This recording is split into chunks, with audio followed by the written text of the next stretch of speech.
Hey hello everyone, welcome to this video. तो ये video होने वाला है complete information for IBPS SO IT officer 2026। ये वीडियो बनाने का मेरा मकसद है कि बहुत सारे न्यू कैंडिडेट्स जुड़ रहे हैं इसमें, और मेरे पुराने वीडियोस के कमेंट में खाली आ रहे हैं कि फ्रेशर्स एलिजिबल है कि नहीं है, ये जॉब कैसी है, मैं वगैरह वगैरह, इतना एक्सपीरियंस है, मेरा इतना पैकेज है, क्या मुझे जॉब देनी चाहिए।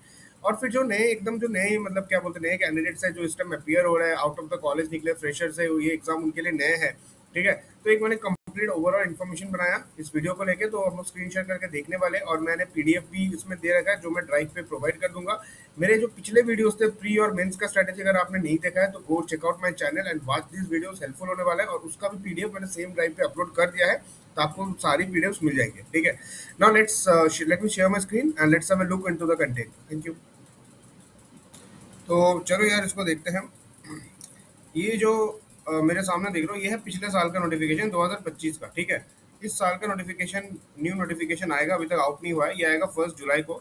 ये मैंने चीज़ों को थोड़ा मतलब ताकि आपको विजिबल हो, क्लियर आउट करने के लिए मैंने ये पिछले साल का नोटिफिकेशन है उसका मैंने एग्जाम्पल लिया। ठीक है, सो इस तरीके से आपको नोटिफिकेशन दिखेगा। ये देखो लास्ट ईयर कब आया था, आपका आया था 017 यानी 1 जुलाई। इस साल भी सेम होने वाला है, ये आईपीएस कैलेंडर फॉलो कर रहे हैं पिछले साल से। प्री एग्जाम लास्ट ईयर हुआ था अगस्त 25, if the date I remember 17 अगस्त को हुआ था, और मेंस आपका है नवंबर। तो अगर मैं प्री से मेंस का बात करूँ तो कम से कम यहाँ सितंबर अक्टूबर नवंबर तीन, अगर नवंबर का मिड में अगर मेंस होता है और मिड में प्री होता है, तो 3 महीने का आपको गैप मिलता है, लगभग लगभग 2.5 महीने का गैप। ठीक है, इस तरीके से दिखेगा पार्टिसिपेटिंग बैंक, ये कंटेंट है, इस तरीके से आपको नोटिफिकेशन आएगा।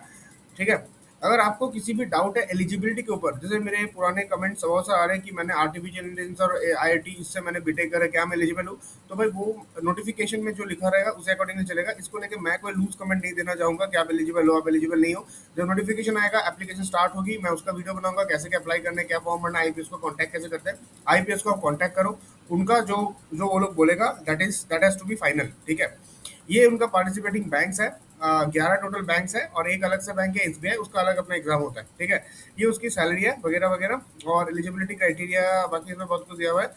ये सब हो गया। एज लिमिट देख लो, एज लिमिट होता है 30 ईयर्स जनरल कैटेगरी के लिए, एंड आपका एज रिलैक्सेशन इन इस कैटेगरी को ऐसे एज रिलैक्सेशन मिलता है। ये पीडीएफ आईपीएस के वेबसाइट पे जाओ, वहाँ पे आपको मिल जाएगा। ठीक है, फिर थोड़ा नीचे आते हैं, ये सब मेडिकल क्राइटेरिया वगैरह सब दे रखा है। ठीक है, सो लेट्स कम डाउन, इसमें और क्या है। हाँ, आईटी ऑफिसर का देख लो, डिटेल में दिया हुआ है IT officer. So IT officer देख लो, 4 ईयर यहाँ पे बीटेक मांगा है इन सीएससी और ईसीई, या तो आपका MCA, decline diploma in communication computer science, नहीं not MCA, post graduate degree in this electronic. तो ये मोस्टली एमएस एमटेक को मीन कर रहे हैं यहाँ पे। एंड ग्रेजुएट, और graduate having pass DOCC B level.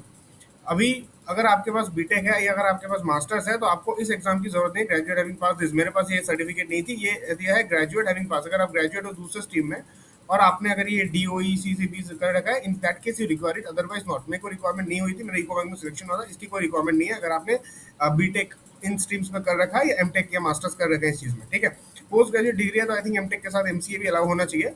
बाकी जब नोटिफिकेशन निकलेगा आईपीएस से चेक कर लेना फॉर्म भरते टाइम। ठीक है, तो ये हो गया आईटी ऑफिसर का। बाकी ये सब टर्म्स कंडीशन रहते हैं। हाँ यार, एग्जाम पैटर्न देख लेते हैं, मैंने सारा को एक पीडीएफ में कंपाइल कर दिया जो आपको मिलेगा।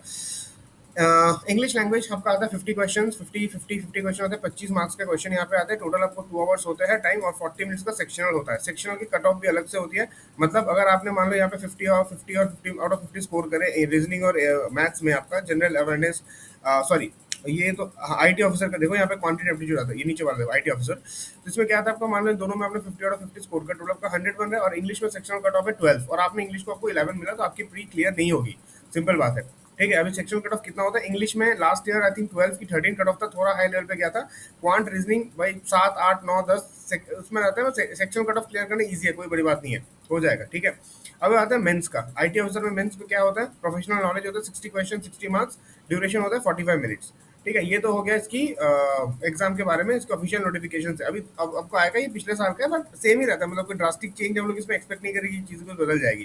ठीक है, तो ये नोटिफिकेशन। अभी इस जॉब से जुड़े हुए कुछ जनरल बात करते हैं, जॉब कैसी जॉब है। ठीक है, एंड जॉब क्या आपको करना चाहिए कि नहीं करना चाहिए। तो इसका मैंने एक सैलरी को लेके, मैं मेरे को सैलरी वाला टैब ओपन करने दो, मैं आपको दिखाता हूँ इसकी सैलरी एंड ऑल कितनी हो सकती है। Hi welcome. तो इस पीडीएफ में हम लोग देखने वाले हैं उनकी रफ आपको सैलरी स्ट्रक्चर क्या है, और इसकी पोस्टिंग, मतलब पोस्टिंग तो नहीं बोलूंगा, बैंक्स की प्रेजेंस क्या है, कहाँ कहाँ पे आपकी हेडक्वार्टर्स है। ठीक है, तो उससे पहले मैं एक बार बता देना चाहता हूँ, इसमें फ्रेशर्स आर एलिजिबल, मैं चिक चिक के बोल रहा हूँ, फ्रेशर्स आर एलिजिबल इस एग्जाम में देने के लिए। आपको कोई भी एक्सपीरियंस, किसी भी तरह के एक्सपीरियंस का कोई जरूरत नहीं है। आपकी एजुकेशनल क्वालिफिकेशन बस है, आपको बीटेक होना चाहिए, EC C S I T ये स्ट्रीम्स में जो नोटिफिकेशन में दिया हुआ है, या आपको पोस्ट ग्रेजुएट डिग्री। अब पोस्ट ग्रेजुएट में तो मास्टर्स भी आते हैं, एमटेक, एमएस, एमसीए, और होना चाहिए। आपको दोनों नहीं करना चाहिए, मैंने बीटेक करके मैंने सिलेक्शन ली था, ठीक है। और ग्रेजुएट भी थे, डीओईसीसी सर्टिफिकेशन। इसके अलावा और कोई भी आपको रिक्वायर्ड क्राइटेरिया नहीं है, कोई वर्क एक्सपीरियंस नीड नहीं है, यानी फ्रेशर्स आर एलिजिबल, ठीक है। अभी हम लोग बात करने वाले थोड़ा इसकी सैलरी स्ट्रक्चर। देखो, ये ऑफिशियल पे स्केल जब आप सिलेक्ट होगे ना, ये आपका लिखा रहेगा एकदम, ये नोटिफिकेशन में और आपको ऑफर लेटर पे लिखा रहेगा, ये आपकी पे स्ट्रक्चर होने वाली है। अभी ये होते हैं बेसिक, ये होते हैं हर साल का increment as per the 12th bipartite. अभी this salary is corresponding to 12th bipartite, जो आपका रिवाइज होगा नवंबर 2027 में। उसके बाद 13 बाइपर्टाइट आएगा। बाइपर्टाइट मतलब कुछ नहीं होता, बैंक का वेज रिवीजन होता है, यूनियंस के साथ बैंक मैनेजमेंट का डिस्कशन होता है, फिर एक वेज में आपका चेंजेस आता है, ठीक है। तो ये बेसिक पे ये सब कंपोनेंट्स है। डीए डीए इंक्रीज होता रहता है, हर क्वार्टर में डीए इंक्रीज होता रहता है। एंड ऑन एन एवरेज एक साल में डीए आपका लगभग मान लो 1% एक क्वार्टर में एवरेज करके हिसाब कर सकते हो डीए का। तो अभी के डेट में ग्रॉस सैलरी आपका लगभग इतना आएगा। इतना वेरिएशन क्यों है? इतना वेरिएशन डिपेंड करता है आपका एचआरए के ऊपर, जो सिटी टू सिटी वेरी करता है। बिकॉज डीए एंड एससीए तो ऑलमोस्ट सेम होता रहता है, ठीक है, बट आपका ये चीज आपका वेरी करता है। मैंने अपने टाइम पे पूरा रिसर्च करा था, ठीक है, तो उसमें मेरा ग्रॉस निकल के आ रहा था कितना, कुछ 87 या 88 के आसपास मेरा ग्रॉस आ रहा था, और नेट इन हैंड आ रहा था 75 के लगभग, ठीक है। तो एज अ फ्रेशर, इसमें फ्रेशर्स एलिजिबल है, तो एज अ फ्रेशर ये बहुत अच्छी जॉब है। आपको जो 75,000 per month in hand salary दे रहा है, इस तरह का सैलरी अगर आप चाहोगे तो फॉर दैट आपको रियली आईटी का फील्ड में आपको रियली अच्छे प्रोडक्ट बेस्ड कंपनीज आपको क्लियर करने पड़ेंगे, या जो कंसल्टिंग फर्म्स है वो क्लियर करने पड़ेंगे। जो नॉर्मली हर एवरेज कॉलेजेस में जो आते हैं, आपका क्या बोलते हैं इसे, जो what is that called, I mean जो लार्ज एमएनसीज आते हैं, वो वही आज 3 लाख, वही 3.6 पे हायर करते हैं, ठीक है। और इससे आप कम से कम आपको 4 से 5 साल लगेगा आपको इस सैलरी पे पहुंचने के लिए, और 5 साल में इससे बहुत ज़्यादा पहुंच जाओगे, क्योंकि आपका 13 बाइपर्टाइट 2027 तक आ जाएगा। मैं 2027 is the cut off date, लागू होने में टाइम लगता है, बट वो कोई एरिया मिल जाएगा। और फिर आपका सर तब तक 4-5 साल बाद एटलीस्ट स्केल 1 से स्केल 2 एक प्रमोशन तो शायद हो ही जाएगा। तो ये है इसका सैलरी स्ट्रक्चर। फ्रेशर अभी करंट जॉब मार्केट को देखते हुए बहुत अच्छी जॉब है आईटी का फील्ड में, मतलब पीएसयू है, आपको गवर्नमेंट जॉब तो नहीं बोलूंगा, बट पब्लिक सेक्टर जॉब है, उसकी जो बेसिक स्टेबिलिटी है, पर्क्स है, वो भी मिलेगा। और साथ में साथ आपको डिसेंट सैलरी तो अच्छी है, और करियर ग्रोथ भी डिसेंट है, बहुत हाई नहीं है जैसे compare to private IT sector, but आपको एक डिसेंट करियर ग्रोथ आपको मिलेगा। इसके अलावा ये तो डिडक्शंस आपके हो गए। इसे बहुत सारे यूट्यूब में वीडियोस है सैलरी को लेकर, मैं ज्यादा एक्सप्लेन नहीं कर रहा हूँ, आप चेक कर लेना। पीओ या एसओ स्केल 1 का सैलरी सेम होता है, आप चेक करो, बहुत डिटेल में यूट्यूब पे लोग अपने पैसे भी शेयर किए वहाँ पे, तो आप वहाँ पे चेक कर सकते हो। ये जस्ट आपको रफ आइडिया देने के लिए होता है, ठीक है। एडिशनल ये सब बेनिफिट्स है। इसमें भी कुछ आप देखोगे तो आपको जो न्यूज़ ये अलाउंसेस हो गए, फिर व्हीकल लोन, ये तो सर लोन हो गए, आपका न्यूज़पेपर मोबाइल अलाउंस एक क्वार्टरली अलाउंस होता है, वो एवरेज करोगे तो आपको महीने में कम से कम और एक्स्ट्रा आपको 2-3 के मिलेगा। कुछ कंपोनेंट्स क्वार्टरली आते हैं, कुछ हाफ ईयरली, कुछ एनुअली। वो एवरेज करोगे तो महीने में आपको 2 से 3 हज़ार का वहाँ कॉम्पोनेंट बनेगा। एक अच्छा होता है फ्यूल अलाउंस, अगर आपके नाम पे आपको व्हीकल है तो फ्यूल अलाउंस मिलता है स्टार्टिंग फ्रॉम डे 1, ठीक है। दूसरा इंपॉर्टेंट चीज है बैंक हेडक्वार्टर। अब आपकी जॉब की लोकेशन क्या होगी, ठीक है, मैंने यहाँ पे लिख रखा है posting depends on it. IT officer का केस में बैंक का हेडक्वार्टर है, बहुत बड़ा रोल है पोस्टिंग का। इसका मतलब क्या है, देखो बैंक्स की हेडक्वार्टर कहाँ कहाँ पे है, ये पीडीएफ आपको मिल जाएगा।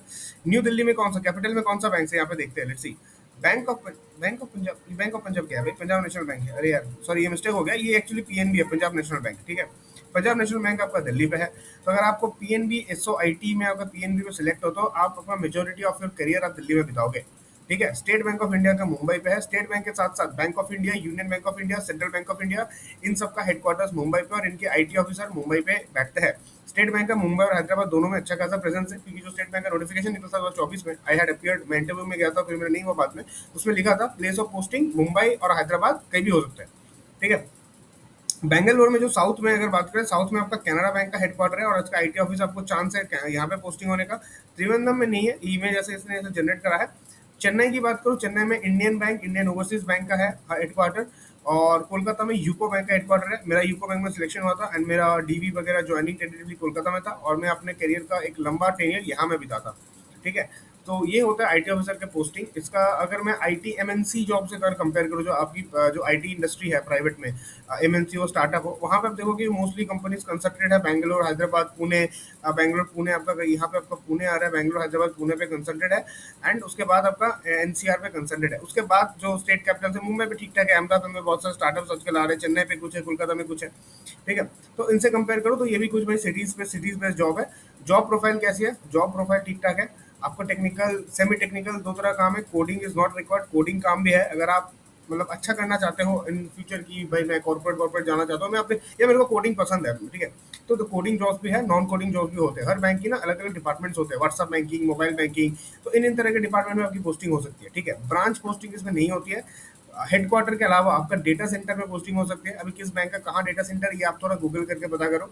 एंड दूसरी बात है, आपका सर्कल ऑफिस, जोनल ऑफिस में पोस्टिंग होते हैं, बट वो बहुत ही कम होते हैं। मतलब एक जोनल ऑफिस में शायद एक मैक्स में 2 आईटी ऑफिसर होते हैं, स्केल 2 स्केल 3 लेवल का, ठीक है। तो ये होता है, यानी आप एक लंबा समय ऑफ करियर आईटी ऑफिस जो वो जो जिस बैंक आपको अलॉट हुआ है, बैंक आप चेंज नहीं कर सकते हो, याद रखना। अलग एक एक बैंक, एक एक कंपनीज होती है। फॉर एग्जांपल आईटी में आपका कैंपसिंग में इन्फोसिस आता है, तो क्या इन्फोसिस से बाद में एक्सेंचर आप चेंज कर सकते हो? मतलब आपको अलग से अप्लाई करना पड़ता है, राइट। ट्रांसफर तो ऐसा नहीं ले सकते हो। सिमिलरली अगर आपको पंजाब नेशनल बैंक में सिलेक्शन होता है, तो ऐसा नहीं कि पंजाब नेशनल बैंक से यूको बैंक आ सकते हो, यूको से पंजाब नेशनल बैंक आ सकते हो, ठीक है। इस बात को ध्यान रखना, ये प्रॉस मानो कॉन्स मानो, इसकी ये पोस्टिंग वगैरह ऐसी होती है, ठीक है। अभी इसकी जॉब प्रोफाइल मैंने बताया, कोडिंग नॉन कोडिंग दोनों है। पब्लिक डीलिंग ज्यादा है इसमें नहीं है। एंड मतलब मोस्टली मेजरली आप ऑफिस के अंदर काम करोगे अपने, आप डेस्कटॉप या लैपटॉप पे, you will be doing your own work in their, ठीक है। नेटवर्किंग का बहुत यहाँ पे रोल प्ले करता है। यहाँ पे जो आपके जो जोनल रीजनल ऑफिस में होते हैं वो mostly networking cyber security related ही होती है। एंड फिर ये हम लोग बात करने वाले हैं, नेटवर्किंग हो गया, ये जॉब प्रोफाइल की बात करते हैं। और क्या, तो this is for the SO. अभी एक बार ना मैं डिटेल सिलेबस दोहरा देता हूँ। मैंने ये पिछले वीडियोस में कवर कर रखे, बट मेरा पिछला वीडियो टारगेटेड था जो लोग को ऑलरेडी पता है एसओ के बारे में। ये वीडियो बनाने का मेरा मकसद था जो एकदम एकदम न्यू है, एकदम न्यू, इस साल एकदम न्यू अपेयर हो रहे, कुछ अता पता नहीं था एग्जाम के बारे में, ठीक है। और उन लोग से मेरा सजेशन होगा कि मेरे चैनल पे जाओ, मेरे वीडियोस देखो। मेरे पिछले 4-5 दिन का वीडियोस मैंने काफी अच्छे अच्छे वीडियोस डाले, काफी अच्छा रीच गया उन वीडियोस का। वो है प्री का स्ट्रेटेजी, कंप्लीट मेंस का स्ट्रेटेजी, और मेरे सोर्स, मैंने कहाँ से पढ़ाई किया था प्री का और मेंस का, एक मैं डिटेल वीडियो में बनाने वाला हूँ। मेरा वीडियो ऑलमोस्ट बन गया, थोड़ा सा मेरे को एडिट फिडिट करना है, थोड़ा साउंड वाउंड इधर उधर ठीक कट गया है, ठीक है। उसमें मैंने दिया, मैंने जैसे प्री, अगर मैं प्री की बात करूँ, इंग्लिश इंग्लिश मैंने कहाँ से पढ़ा है, क्वांट मैंने कहाँ से पढ़ा है, और मैंने सब प्री तो मैंने पूरा यूट्यूब से पढ़ा है। मेंस का मैंने एक पेड कोर्स लिया, मेंस का मैंने आपको ओपन सोर्स चैनल भी बताया, विच इज गेट स्मैशर, तो वो मैंने एक डिटेल में बना रखा है, ठीक है। वो वीडियो मतलब थोड़ा एडिट हो रहा है, वो 1-2 दिन में आपको मिल जाएगा। स्टे ट्यून्ड, सब्सक्राइब करो इस चैनल को, लाइक करो इस वीडियो को, अगला वीडियो आपको देखने के लिए is gonna be helpful in your preparation, ठीक है। सो ये था कंप्लीट इन्फॉर्मेशन। एंड फिर से, फ्रेशर्स आर एलिजिबल, तो ये सवाल पूछ के अपने मन में डाउट पैदा मत करो कि फ्रेशर्स एलिजिबल नहीं है। फ्रेशर्स एलिजिबल, जितने भी बैंक के स्केल 1 की रिक्रूटमेंट होती है मोस्टली फ्रेशर एलिजिबल होता है। एक सेंट्रल बैंक ऑफ इंडिया का अच्छा रिक्रूटमेंट आया था, उसमें 1 साल ही सिर्फ एक्सपीरियंस मांगा था स्केल 1 के लिए। बस ठीक है, 1 साल, बहुत लोग अपने से होंगे जिनके 1 साल 1.5 साल हुए हैं, 1 साल आपको एक्सपीरियंस देना है, चाहे वो स्टार्टअप से हो, एमएनसी से हो, किसी भी हो। आप एक वैलिड जेन्युइन लेटर लेके आप आते हो एक्सपीरियंस का, in that case it should work, ठीक है। तो ये वीडियो में बस इतना ही था। ओवरऑल अगर मैं बात करूँ, ओवरऑल अच्छी जॉब है। अगर मैं फ्रेशर होता 2026 में, तो मैं इसको 100% अप्लाई, इस जॉब को अप्लाई करता, और इसको मतलब मैं मेहनत करता इसके लिए। बिकॉज अभी का फ्रेशर का अगर जॉब मार्केट आप देखोगे उसके अकॉर्डिंगली, फ्रेशर कैंपसिंग, फ्रेशर को उतना ऑफर्स नहीं आ रहे। हमारे टाइम पे तो कैंपस ठीक ठाक होता था यार, 2019 एंड अर्ली 20s में तो ठीक ठाक होता था कैंपसिंग, ठीक है। तो फ्रेशर उतना है नहीं, एक्सपीरियंस अब 1 साल 2 साल एक्सपीरियंस होता, तो मैं इस जॉब में अपेयर करता। अभी मैं जब फ्रेशर था, मैंने क्यों अपेयर नहीं किया, गुजार बता रहा हूँ। तो उस टाइम क्या था, मेरे को टीसीएस का डिजिटल मिला था। डिजिटल में मेरे को package they were giving me 7.85 something, और एक इंक्रीमेंट लग के वो मेरे 8+ हो गया था। एंड उस टाइम पे 12 बाइपोटेट लागू नहीं हुआ। ये जो मैंने आपको सैलरी बताना है, ये 12 बाइपोटेट की सैलरी, उस टाइम पे 11 बाइपोटेट जस्ट लागू हुआ था। और ये आपका मतलब मेरे को एग्जैक्ट बेसिक्स कुछ 36,000 था, नेट और ग्रॉस आपका 50 बैठ रहा था, और मेरा तो ऑलरेडी सैलरी 60+ चल गया था। तो मेरे को लगा कि भाई मैं फिर से इसके लिए पढ़ूँ, तैयार करूँ। ये तो जो 12 बाइपोटेट में अच्छा हुआ सैलरी इंक्रीमेंट हुआ, तब मुझे लगा कि हाँ, इस पर मेरे को तो फोकस मुझे करनी चाहिए। और 2023-24 में जॉब मार्केट आप देखोगे बहुत ज़्यादा वोलेटाइल हो रहा था, बहुत lay off, hiring, project features चल रहा था, तब मुझे थोड़ा इस पर ध्यान गया। तो ये थी मेरी मतलब मेरी एक्सपीरियंस इस एग्जाम के साथ। बट हाँ, अगर आप फ्रेशर हो, कम एक्सपीरियंस हो, it's a very good opportunity अगर आप इस लाइन में आना चाहते हो। और अगर आप एक एवरेज इंजीनियरिंग कॉलेज से पढ़े हुए एवरेज स्टूडेंट हो, इस एग्जाम में और एक चीज़ बता दूँ, कोई बड़े आईआईटीएंस वगैरह कुछ नहीं आते, कोई बड़े deep technology, deep hacker, coder नहीं आते हैं, उनके लिए एग्जाम नहीं है। वो लोग लाइफ में ऑलरेडी आगे बढ़ चुके हैं। तो अगर आप एक एवरेज इंजीनियरिंग कॉलेज के एक एवरेज स्टूडेंट हो, this is something you should definitely try, ठीक है। मिलते हैं अगले वीडियो में, तब तक के लिए बाय बाय।